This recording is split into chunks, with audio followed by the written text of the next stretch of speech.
지난 3월 18일 중국 공산당은 유럽의 체코 정부에 휴대용 키트 15만 개를 전달했다는 발표를 했습니다.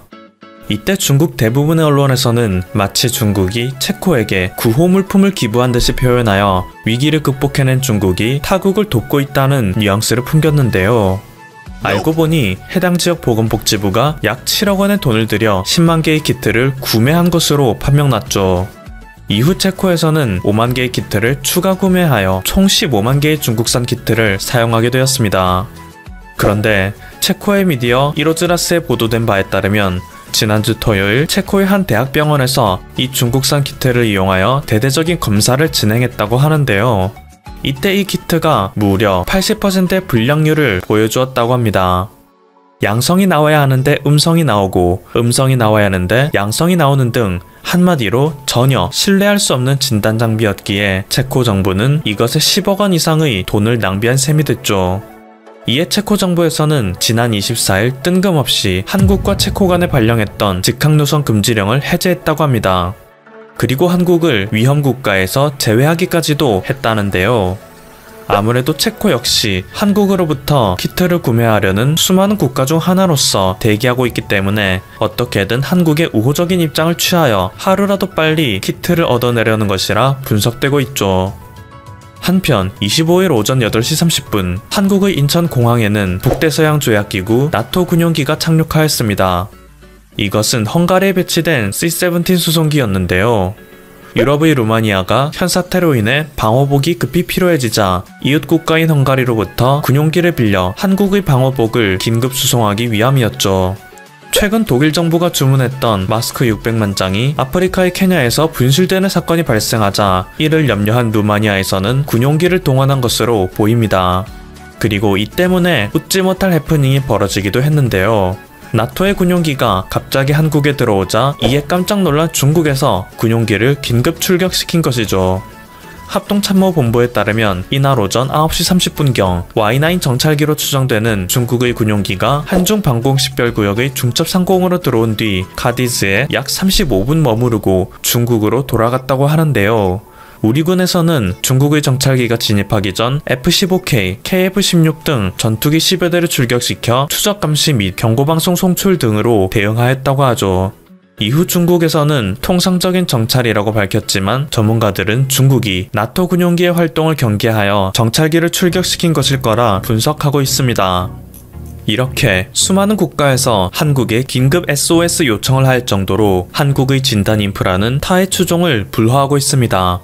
심지어 미국에서는 지난 25일에 백악관 브리핑에서 미국은 현재까지 37만 건의 테스트를 마쳤는데 22만 건의 테스트는 지난 8일 동안 이루어진 것이다.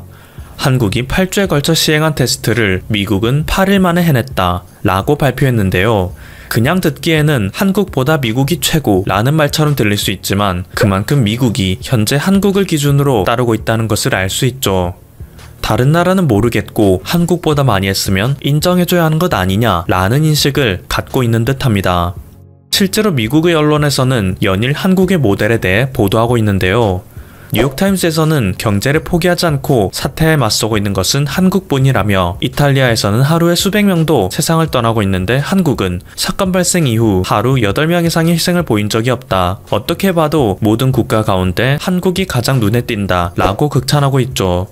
또한 NBC 방송의 메인 화면에 실린 기사에서는 한국은 대규모 검사 체제와 투명한 정보 공개를 통하여 확산 그래프를 완만하게 통제할 수 있었다고 하는데요. 한국은 제2의 물결에 대비하기 위하여 이미 유럽에서 입국하는 모든 사람들에 대해 새로운 검사를 시작하고 있다 라며 끝까지 긴장의 끈을 놓치지 않고 빈틈없이 최선을 다하는 한국 당국을 본받아야 한다고 강조합니다. 마지막은 가슴이 따뜻해지는 소식입니다. 얼마 전 케냐, 루안다, 몽골 등의 국가로부터 알록달록한 수제 마스크 4천여 장이 도착했습니다. 이는 국내의 자선단체 월드비전을 통하여 해당 국가들을 후원하는 한국인들에게 고마움을 표현하고 싶었던 후원 대상자들의 작품이었는데요. 최근 한국이 중국발 위기로 인해 마스크 수급에 어려움을 겪고 있다는 소식을 접한 현지 주민들이 재봉틀 앞에 앉아 면 마스크를 직접 제작하였다고 하죠. 이들 국가 중에는 생전 마스크를 써본 적이 없는 경우도 많기 때문에 끈을 거꾸로 다는 등의 실수를 보이기도 했지만 이것에 담긴 그들의 정성과 따뜻한 마음은 고스란히 한국에 전해져 현재의 위기를 극복해내는 원동력이 되고 있습니다. 지금까지 퍼블튜브였습니다. 여러분의 구독과 좋아요 그리고 알림 설정은 콘텐츠 제작에 큰 힘이 됩니다. 감사합니다. Starting route 2 Avenue X. Just kidding. Faster route available. Turn left. What? Oh my god, I'm in a mall. Rachel! You have arrived at destination. Rachel!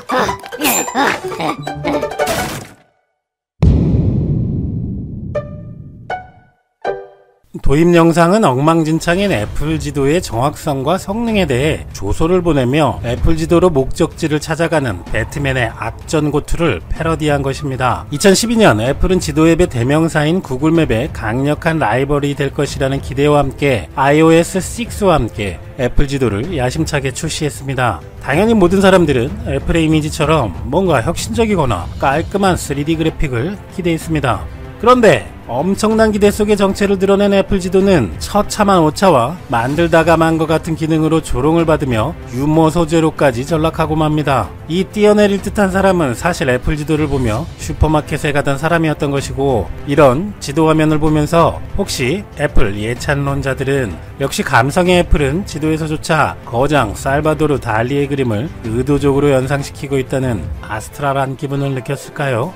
이후 아주 조금씩 업데이트되면서 향상이 되고 있습니다만 출시 8년째인 현재까지 한국에서는 애플 지도 사용자를 찾기는 어려운 현실입니다. 애플은 초기에 톰톰 등 다른 업체의 지도를 가져다 쓰며 서드파티와의 협업으로 구글에 대항하겠다는 야심찬 포부를 내비쳤지만 결과는 참혹했던 것입니다. 하지만 애플은 몇 년 전부터 자체 지도를 만들기 시작했고, 올해 미국 대상 업데이트를 위해 644만 킬로미터를 주행해서 데이터를 수집하는 등의 노력으로 사용자들이 불편해하던 기능을 대거 추가했고, 올 하반기에는 유럽도 업데이트를 하겠다고 발표한 상황입니다. 그렇지만 아직까지 한국에서는 처참한 애플 지도가 일본에서는 꽤 준수하게 사용할 수 있고 정확도도 높은 편인데, 그 이유는 널리 알려진 바와 같이 일본의 아이폰 점유율은 세계적으로도 최고 수준이기 때문에 애플은 최대 고객인 일본에 신경을 많이 쓰는 것입니다. 당연히 한국은 거의 제외되는 애플 1차 출시국에 항상 들어가 있고 서비스들도 일본에 맞춰 지원하고 있습니다.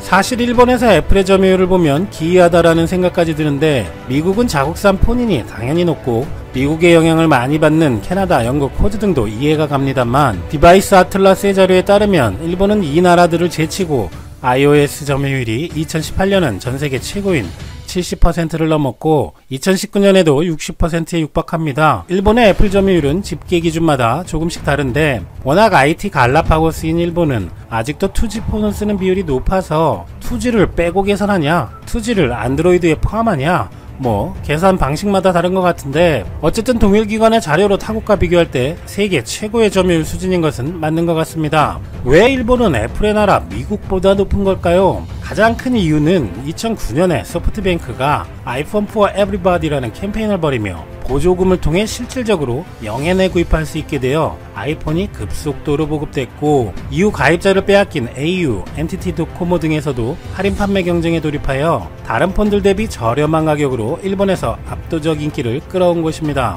최근에는 정부에서 보조금 규제로 과도한 할인 판매는 줄었지만 그래도 이통 3사의 아이폰을 우대해서 판매하는 경향은 이어지고 있기 때문에 아이폰의 압도적 점유율은 계속될 것이라고 보입니다. 두 번째 이유로 이렇다 할 일본산 스마트폰 판매 회사가 없기 때문에 애플의 대항마인 삼성이 한국산인 이유로 기피하여 그래도 쓸만한 폰을 사기 위한 선택지가 애플만 남은 것도 큰 이유로 분석됩니다. 그래서 갤럭시는 삼성 로고도 붙이지 않고 신상품을 출시하며 최근 점유율을 올려서 2019년 삼성은 일본에서 애플과는 큰 차이로 스마트폰 듣보잡 샤프 다음인 3위를 기록하고 있습니다. 어쨌든 이런 일본의 애플 사랑, 그리고 애플의 일본 우대는 둘이 그러든 말든 우리는 상관없다고 생각됩니다. 그런데 가뜩이나 엉망진창인 애플 지도가 일본 때문에 한국을 무시하는 사건이 벌어지고 맙니다. 좌표 37.241885 131.865090. 한국 애플 지도에서는 이 긴 숫자를 쳐봐야만 확인이 가능한 위치가 일본에서는 타케시마 단 두 글자만 쳐도 확인이 가능한 것입니다. 그렇다면 이것은 애플이 독도가 대한민국의 영토가 아니고 일본의 영토라고 생각한다는 것으로 볼 수도 있겠죠. 일본에서 많이 팔아준다고 애플이 이래도 되는 거냐며 올 4월에 이 문제가 이슈가 되며 많은 한국인들이 항의했지만 애플코리아는 묵묵부답인 상태입니다. 당연히 한국인들은 혈압이 치솟았고 일본인들은 역시 자기들이 사랑하는 애플이 일본 편을 들어줬다. 애플은 미국 기업이니 미국이 일본 손을 들어준 것이다 라며 좋아했고 일본 SNS에는 이 기쁨을 한껏 표현한 게시물이 많았습니다. 그런데 5월 초 애플로 득이양양하던 일본인들은 이번엔 애플의 뒤통수를 얼얼하게 얻어맞게 됩니다.